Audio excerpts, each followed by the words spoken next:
Hi everyone, Kev from TDN here. Just going to review today the new Trifecta gun. So you may or may not have seen this. We have these for sale in the UK and across Europe. It is part of a collaboration between ourselves at TDN, Anson in Texas, and James Lee at Dent. It's an ergonomic, long-lasting, fairly robust. The Tech Bond guns are probably the most robust in the industry. I've been using any of the guys that have had the 820 or the 810-12 or the 805 gun, which this is based on. They are just a seriously durable bit of equipment. It's a fantastic gun. Natively, it's designed to accept the Ryobi battery. So a Ryobi battery will literally go straight into this without any need for an adapter or anything. We do, however, have a range of 4 adapters. So this is the Bosch one. So this is how these all come in these blister packs, very nicely packaged. Instructions on how to fit the adapter. And then we have a DeWalt, a Makita, and a Milwaukee adapter as well. Right. So actually on the adapters themselves will be written here, either Makita, Milwaukee, DeWalt, Bosch. This now will literally just click straight into the bottom. This is for a Makita battery. Clips into the bottom there. If you want to take it out, it's got these 2 squeeze triggers either side. Push them in, and out it comes. So if you do happen to want to shift and you're running DeWalt batteries and you want to change to Milwaukee, very, very simple to do. Just get yourself an adapter and then you can use all of your batteries as normal. So let's say this doesn't have the bells and whistles of the guns you may have already. This has an on-off switch on the bottom here. So it has a blue light. This is basically idle, I would call it. So it runs the gun at a lower temperature. So if you were working, let's say you were turning up to a job, you weren't sure whether you're going to use your glue, put it on blue, on the cooler setting, and what will happen, that will just maintain the energy level in the batteries. When you want to use the gun, flick it over to red, so just push the button forward, and that's high temperature. Okay, and then to turn the thing off, you just put it into the middle there, so it's a rocker switch. So backwards for cold, forwards for hot, or say backwards for idle, forward for use. Right. This is going to get up to 195 degrees Celsius, so where you want to be for most glues. This is a direct adapter for the trigger. So what we can do, we can dial in what kind of trigger pull we want. And as you can see, if you have a look down here, as I wind this in, you see the feed tube for the gun going down. You can actually see the trigger drawing back. If I wind it open, yeah, you can see the trigger coming back out, and the glue feed is backing off into the body. Okay, so if you were using a super tab, okay, and you want to put a load of glue on, obviously you're going to want a full. The chambers on these are pretty big, so these are easily enough to fill one of these glue tabs up. But if you're using little 5mm dead center tabs and you're doing hail, the last thing you want to do is touch that trigger and a whole load of glue jump out and you've got it all running down your hands. So you can, just by winding this forward, control the amount of glue that comes out. So it's 5mm dead center. You can see it's perfectly matched to the size of the nozzle itself. So when you're going to be putting this out, it's not going to pour over like some of the fatter nozzles, and the trigger is very, very accurate.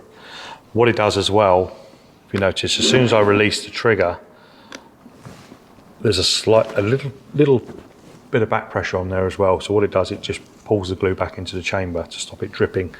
So as always with these guns, please give them time to warm up. All right, so some of the guns had trigger failures where the glues wasn't quite hot enough. Pull the trigger, obviously it forces up. It's not able to come flowing through and it ends up breaking the triggers. But what will happen is, if you pull this before the glue's had chance to warm up properly, it's going to start dragging air into this chamber, and that's when you're going to start getting dripping problems. All right, so just give the glue or the gun a chance to warm up fully before you go and start. Now obviously if it's a really cold day and you're outside, you may want to increase that time by a minute or so. What I would generally do if I'm going to look at using glue, turn the glue gun on, leave it. By the time you finish setting up everything else, the glue gun should be pretty much ready. But rather than just whacking a full trigger pull, you see that's sitting there quite nice now. I'm just going to pop this down here. So for its first pull, it's going to, tiny little drop's going to come out, and then that's it. That's going to sit there quite nicely now. It's not going to be stringy, and you also won't get that big. This is quite a cheap supermarket glue that's in here, because if anything's going to be really stringy, it will be this glue. It's really, really runny. So anyone that's used this is the Aldi glue, as opposed to the Cactus or the Cam Auto glues or any of the tequila glues.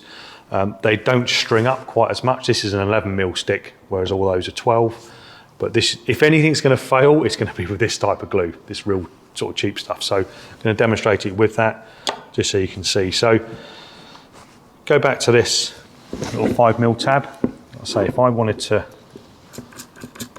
wind that trigger right down, okay, just to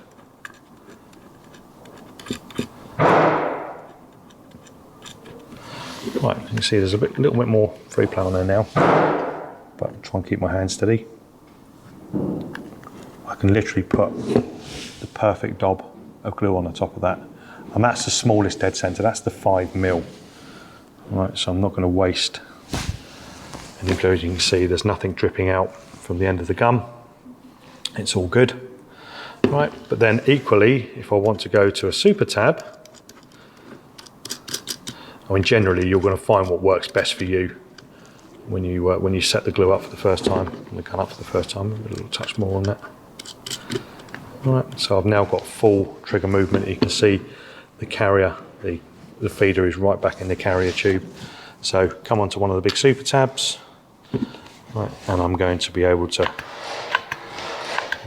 pump a good spread of glue out. All right, very, very easily. Okay. And also, that's still in its full trigger. We'll go to one of these little dead center Keco crease tabs. Again, you can see just how precise that is. No stringiness from the end. All right, so just a really, really nice, precise trigger movement.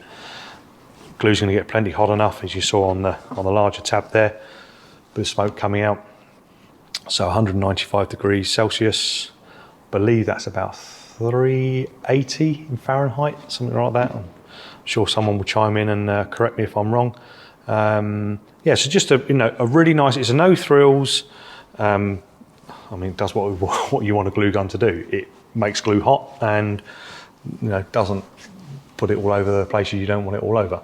So yeah, very, very nice gun, ergonomic. It's comfortable to use. So I generally run my gun. These are what I use. I use the Milwaukee 4 Ah. I like these purely and simply for the fact, although a lot of the batteries have them now, is it has the little indicators on the front, and I quite like that. On the Makitas now, they're doing them on the back, and then DeWalt there as well. That's got it on the back as well. But yeah, any questions? As always, please feel free to jot us a line, and we'll try and get them answered for you. I say these are all available in UK through TDN Tools, and in the US through Anson and Elimident as well. Thanks a lot for watching. Please visit www.tdntools.com, or why not subscribe to our YouTube channel to see many more reviews like this of latest tools.